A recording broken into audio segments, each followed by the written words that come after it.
Welcome once again to Vision in Action Live.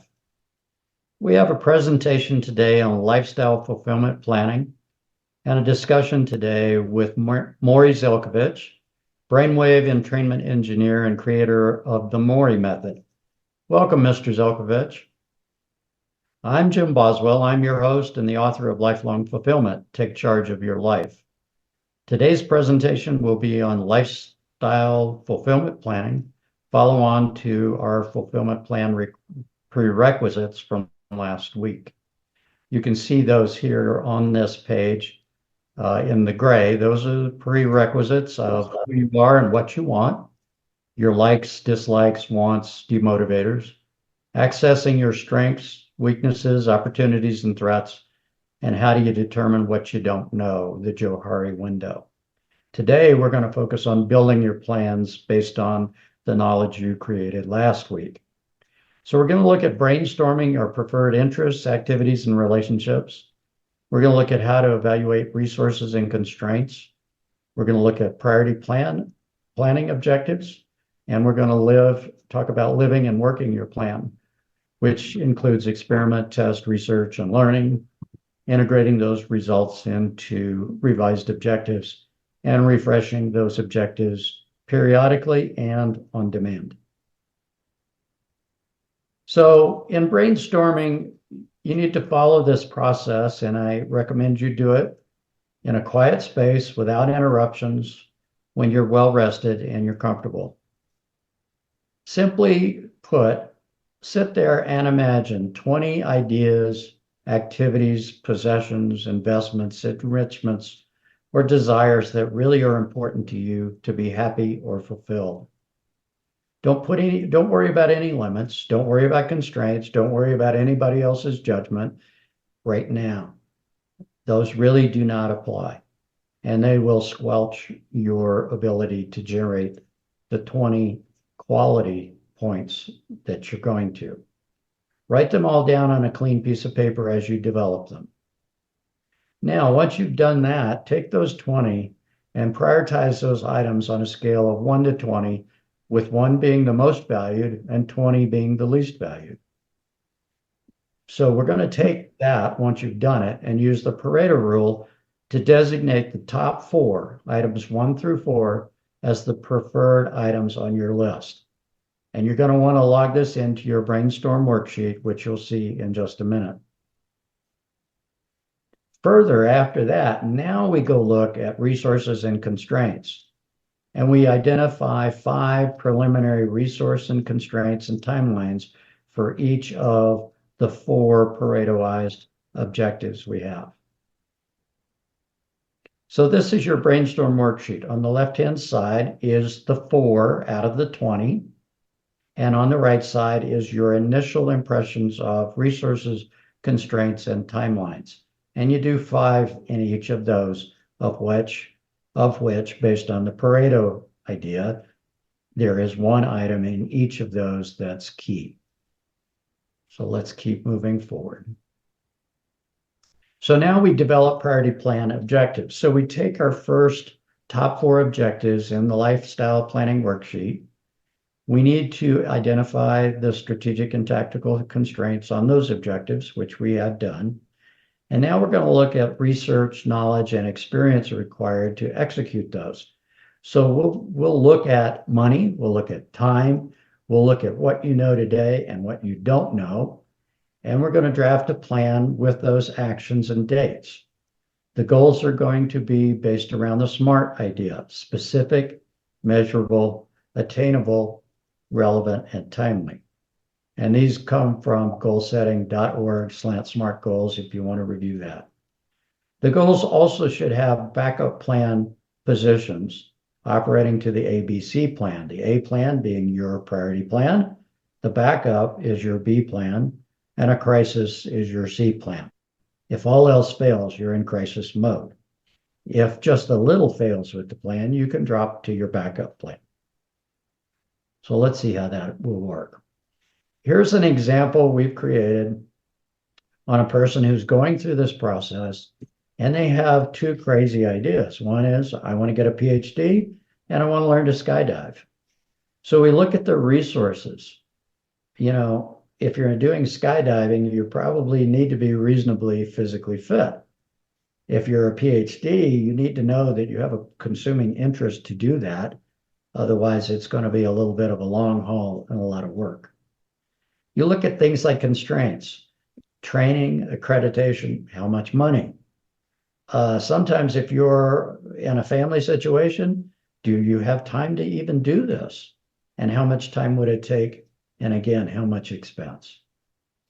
You need to look at the research portion of this. You're not going to know everything about your fondest dream, so you need to read up to qualify that interest. So that might actually be number one on your hit parade of to-do items, is to do the research to validate the rest of this worksheet. So you might do that in the library. You might talk to jump school graduates and trainers for the skydiving. Certainly, you'd want to find some PhD that did the PhD and, pick their brains, so to speak, about, well, why did you do it? And how long did it take? And what were the speed bumps along the way? And congratulations, by the way, you did it. Or if you didn't finish it, well, what happened? And then you create an action plan. So your action plan is the end goal. And that is, you want to graduate jump school. You might need to do 4 jumps by a certain period of time and 10 jumps by another certain period of time. And you plan those with some dates based on the research you've done, the constraints and the resources that you have to bring to bear. Same thing with the PhD. You develop a plan, you apply to college, you matriculate, you finish your training, and you engage from there in work based on your PhD. So these are ideas about how to structure it. Your particular situation, this spreadsheet is very flexible. You can use it however you want to, but we encourage you to look at the issues of resources, constraints, the fact that you're going to have to do some research, and then you've got an action plan goal, and you need to make it specific by timing it. Okay? And these are only 2 of the 4 goals. We've left goal 3 and goal 4 off of this worksheet. You should continue and go ahead and do goal 3 and goal 4. Now, let's say, for instance, from a perspective, this PhD looks kind of hard to do. Item 1, the skydive, is doable, you think? Item 3, following the PhD, which is item 2, well, if 2 is simply too difficult for whatever reason, go focus your efforts now on item 3 and item 4 and make them a priority if PhD is too difficult. And retrench your thought process about the PhD. Why were you getting it? What was it supposed to deliver for you? And reinsert it as a priority if it still makes sense. Figure out a way to make it happen, or whatever roadblock you had can be resolved. And then concentrate on that.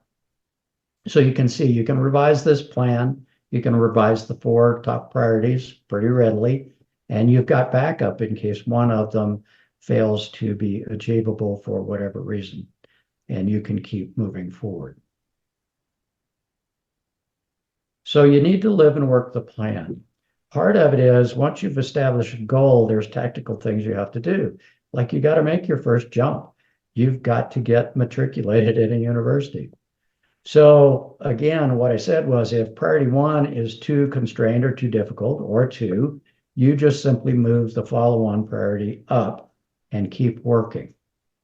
At this point, it's not terribly effective to go back and regenerate your entire plan from the brainstorm session all the way up. Then you need to experiment. You need to get some coaching, do some research, self-educated. You need to ask experts, talk to practitioners, read authoritative sources to validate and grow your success at those 4 priority items. Don't overreact to your success and your failures. Have some patience. This is a long process sometimes. And if your initial vision becomes wrong after you've taken a run at it, you can rerun the development process again from the ground up, starting with brainstorming. But be persistent with these first four and see if you can generate some progress and more of that progress steady stated over time. Work your initiatives, be flexible, recognize your progress, and pat yourself on the back and celebrate it. What you learn here as you do your first plan in your early 20s, you'll be doing this again and again and again because your priorities are going to change. The system allows you to do that. And so you create a constant flow of priority successes and goals being met, and you learn from those where you have the difficulty. And you don't have that problem later on as you do other plans. One thing you do need to do is conduct routine progress checks and reintegrate this plan as necessary. After you do your initial brainstorming, you want to take a look at what you came up with about 3 months later, just to simply settle it in your mind that your initial plan is pretty solid and that you can periodically check on it from then on. And it's a reality check too. Is it making me happy or fulfilled as I start out? Does this process work? Are these things that you like, you don't like, what you want to keep and what you want to drop? You want to factor those into the feedback loop so that the goal you set gets informed, and it will inform your process as you create new goals. I encourage you to write it down and retain and file these things for reference because people change their minds, circumstances change, and you may need to go back to it. And most of us, even with good brain power and good memory retention, will not always remember everything. And then at the end of that, once you've gone through the first four, now it's time for a new set of plan objectives, a new strategy, new tactics, whatever stage of the process is needed. So if you did this at 22, maybe by 25, 26, you need to replan. That's entirely okay. That's the way this works. So reset that plan as you need to, and you can go all the way back to brainstorming a new set of priorities and delete and get rid of priority Pareto objectives as is appropriate when they don't work. Resets. Well, they happen in milestones in life because things change. And don't be afraid of resetting if it stalls or it just feels like you've hit that point of diminishing returns or it just plain feels wrong. And again, write it down, retain everything. Your files will be very productive for you downstream as you move on to other new goals and other achievements. Happy hunting. So live and work the plan. That's all we can say about this. Use the feedback to focus your progress, your evaluations, your revisioning. Save it. And now you truly have what's called a closed loop continuous improvement process. And you want to keep that mindset. Your first successes will be great. Your first failures will be informative. But don't get upset about it all. Just keep plugging along. Thanks for your time and attention on this. So remember, it's a process end to end from every stage in your life. You do your own lifestyle development planning, and the worksheets are available to you in the book or homegrown if you want, or in the newsletter for this podcast. Use Pareto, return on investment, time, SMART goals, ABC strategy, and other things to keep you in focus. Work the plan. Review and revise your initial one in 90 days and periodically thereafter, and get all the help you can from lifelongfulfillment.com. Now's the time in our program when we entertain the different perspectives of people who are living self-directed lives and point solution experts whose expertise enhances lifelong fulfillment. So please join me today in welcoming Morry Zelcovitch, an honor student in psychology and sociology at York University, currently a brainwave entrainment engineer and the creator of the Morry method. Mr. Zelcovitch, welcome to Vision in Action Live. We're happy to have you. Thanks for having me, Jim, and please call me Morry. Mr. Okay, Zelcovitch it'll be was my Morry, dad, and as they say. I'm Jim at this end. Okay. Great, thank you. So maybe what you could do for our audience, Morry, would be to expand on that brief introduction for the things that I might have missed. Could you do that? Certainly. So, hey, everybody, and thank you for being here. I appreciate the stage and I appreciate your attention. So, basically, I spent the first 40 years of my life wanting to be dead. I have 6 suicide attempts under my belt, but it took 6 of them to realize that if I really wanted to die, probably one should have been enough. When I did realize that, I still had a problem because my life was a misery. I would kind of fluctuate between serious depression and what I call super depression. And this was my life for 40 years. I used to wake up every morning, I'd stand on my bed, I'd open my windows, I'd cross my fingers, and I would wish I would see mushroom clouds. Because if I saw mushroom clouds, that would mean that I don't have to live through another day. I remember I had an affirmation that worked beautifully, unfortunately. I must have said it out loud 100 times a day, thought it in my head thousands of times a day. Life is a disease for which there is no cure but death. And that was my life for the better part of 40 years.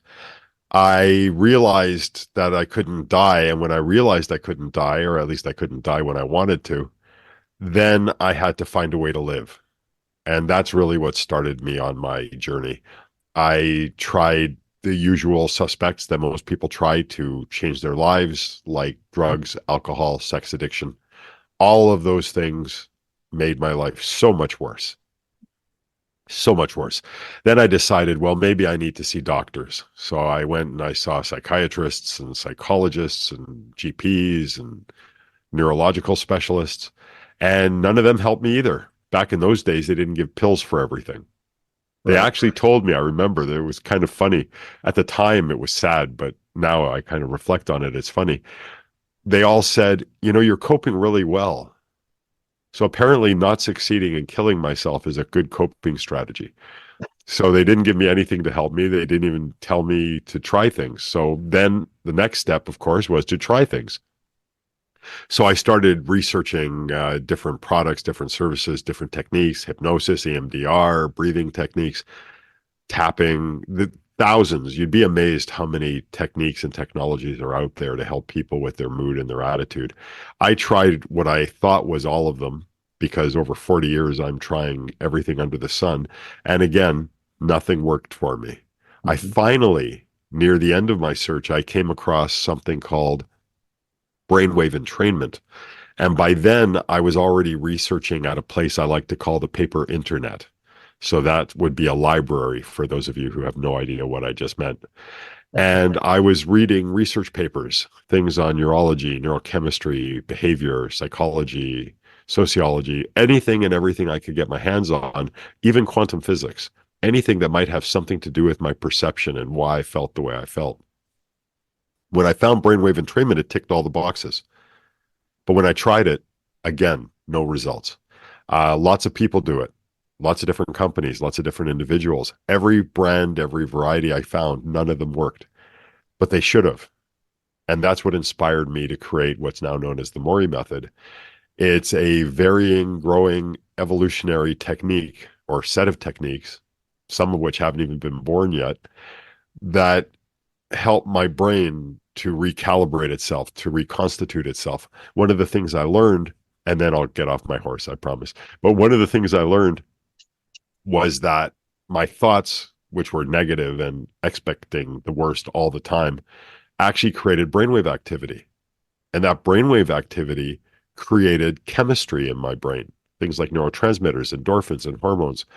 And it's the combination or the recipe of all of these things that actually created my experience. Mhm. So if you're happy, if you're sad, if you're excited, if you're bored, all of that you only feel when your brain creates the chemistry that allows you to feel it. Mhm. And I slowly started piecing together my original audio recording. It was an MP3 file. When I tried it, eventually, because I was afraid of trying it at first, it took me a month. But when I did try it, it quieted the voices. I had thousands of voices in my head. And for the first time in my life, for 5 minutes, they were gone. And I knew I was onto something. And now I help thousands and thousands of people all over the world to either avoid what I went through, get out of what I went through, or even get out of their own personal hell. And it's all done by putting on headphones, closing their eyes, hitting play, and having a nap if they want. Wow. Wow. So it sounds like is this a common occurrence, Maury, in your experience with people in the population? As far as mental health issues, Yes, sir. Yeah. yes, I'm again, I can't make diagnosis or prognosis or anything like that, but I Right. would say more people suffer from mental health issues than any other issue on the planet. And that's saying a lot because hunger is a big problem. Clean water is a big problem. Sure. There's all kinds of things that are real problems. But I think mental health is probably at the root of most of them. Oh, I see. Okay. So it's something we're just now learning to address, and it sounds like you're on the forefront of it. I'm one of the things on the forefront. The nice thing about humanity is that there's so many brilliant people and there's so many smart ideas and there's so many techniques. What works for one person doesn't work for another. So it's really good to have a lot of people with a lot of different techniques and technologies out there because it means that people don't have to lose hope. Just because, like I did, I went through 40 years, I ended up having to create my own technique. Right. But in most cases, the wheel already exists. It's simply a matter of finding the one that fits. Okay.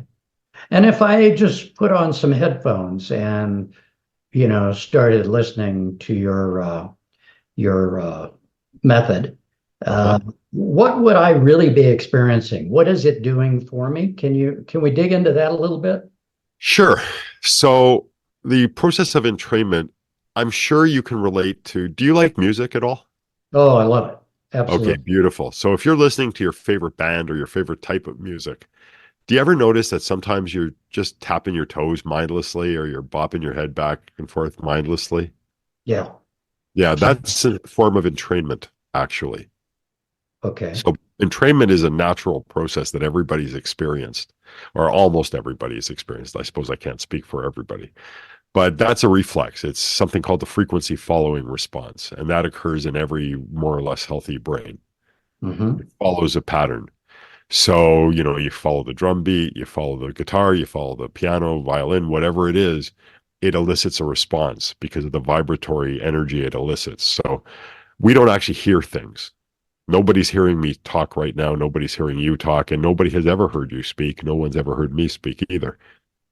If anyone is at home or at the office and they can put their hands over the speakers of their phone or their laptop or their computer, they'll feel vibration when I talk. And Right. that's actually what's created is vibratory energy that gets interpreted by the brain. So it passes through all these bones, they vibrate, little hairs vibrate, all kinds of things vibrate, they create electrical impulses. With brainwave entrainment, it's a matter of pulsing something on and off so many times a second, depending on how many times your neuron pulses an electric impulse. So it doesn't pulse like a heart pulses, Hmm. but it pulses an electric impulse. And depending on how many times a second it pulses that electric impulse, that dictates the state it's in.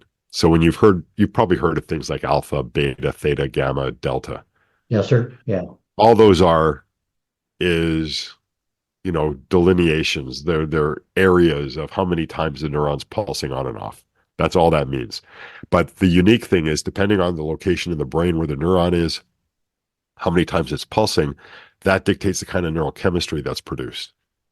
Now, some neural chemistry, believe it or not, is produced in the gut, but brainwave entrainment has, because the gut, the heart, and the brain, which all have neurons, all have brain cells, are connected. So you affect one, you affect them all.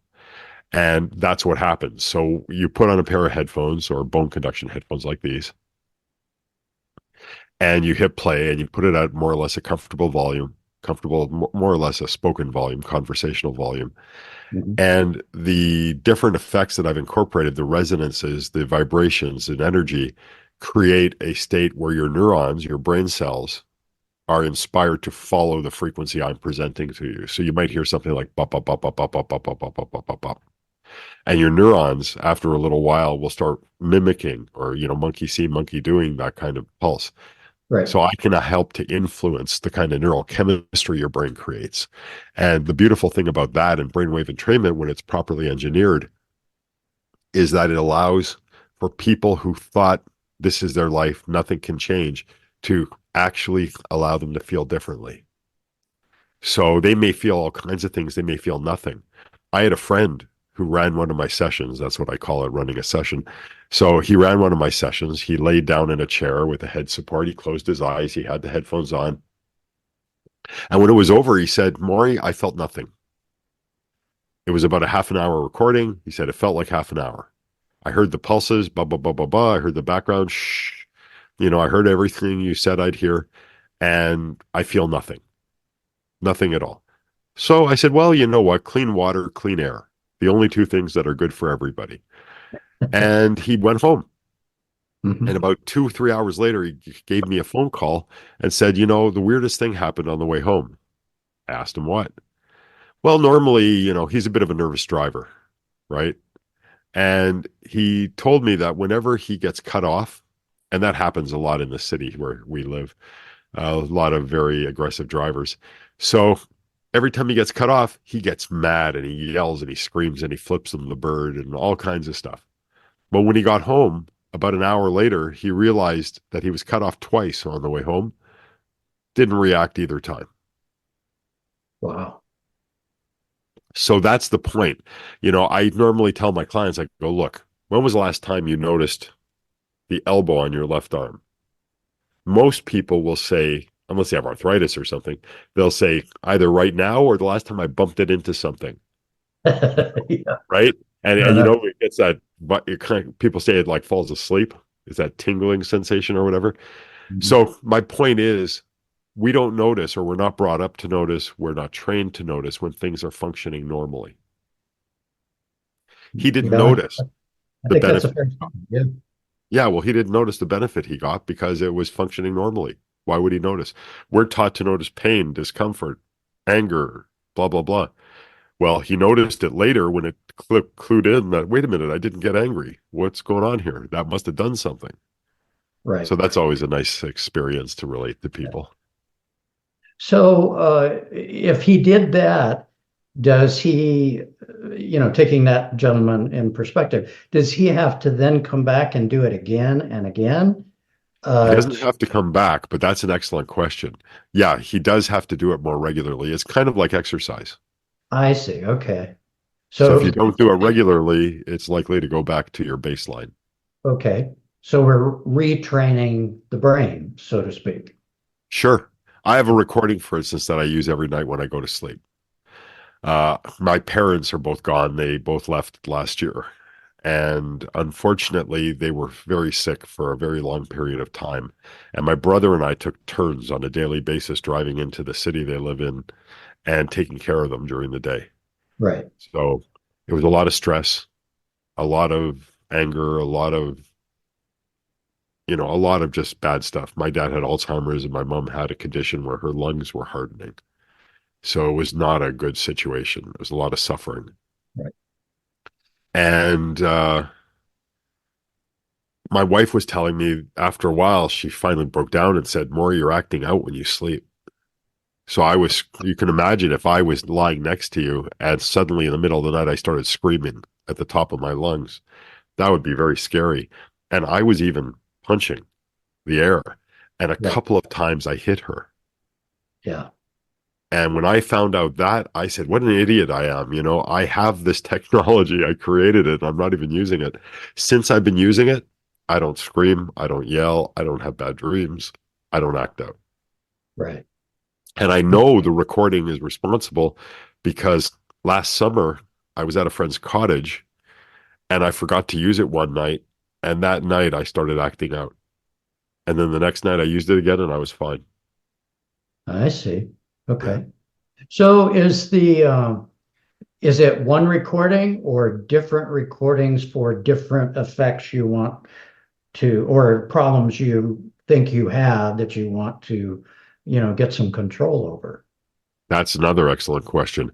I have 34 systems right now, which are series of recordings. Wow. I have another 6 that are being released any day now in the area of peak performance. I have another 7 of those ready to go later on. And I'm currently working on 50 plus other systems, all of which have proprietary techniques and technology that I've developed. I see. Right. So brainwave entrainment's interesting because it can give you much more than you expected or more than your intended purpose was, because the brain is the central processing unit of your life. If it doesn't pass through your brain, you don't know it's there. So you could walk up to me, slap my face, my head could fly off to the side, fly back. If my brain doesn't create chemistry that is coded to let me know that my face was slapped and I moved, I wouldn't know. Right. Even though my field of vision changed everything, I wouldn't be aware of it. Right. So there are generalizations you can make, but I can make systems specific to an individual, to a team, to a totally generalized systems as well. Right. Right. Okay. Well, I used to be one of those people that woke up, in my case as a submariner, running to the collision alarm. And I could wake up in the middle of the night, be out of bed and moving before I even knew what happened. So I can see what you're saying. Yeah. Well, the brain is a interesting, powerful thing, and we need to find ways to help it to be calm and sedate. It's natural to be happy. It's natural to be calm. That's why these things feel good.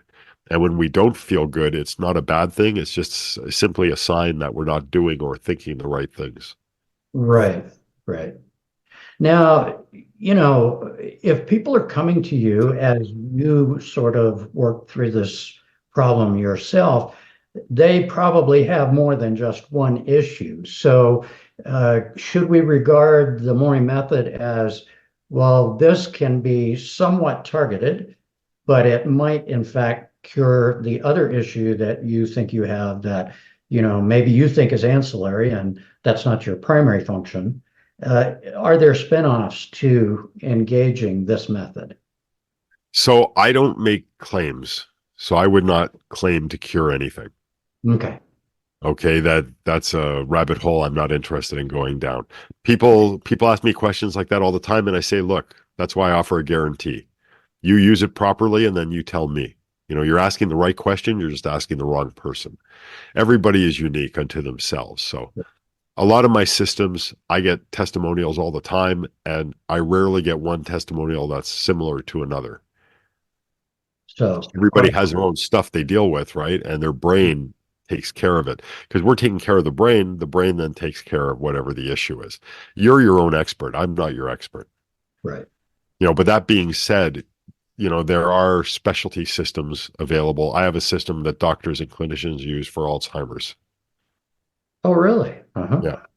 Okay. It was actually written up in a book called The End of Alzheimer's by Dr. Dale Bredesen. Okay. And when that happened, all of a sudden I started making sales and I was wondering where they're coming from.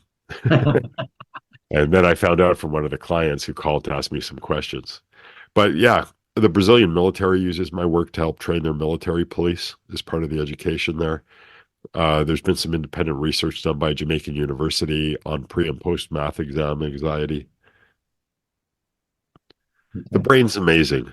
Your brain is amazing. My brain is amazing. Everybody's brain is amazing. So Okay. it's simply a matter of giving it the freedom to go ahead and do that.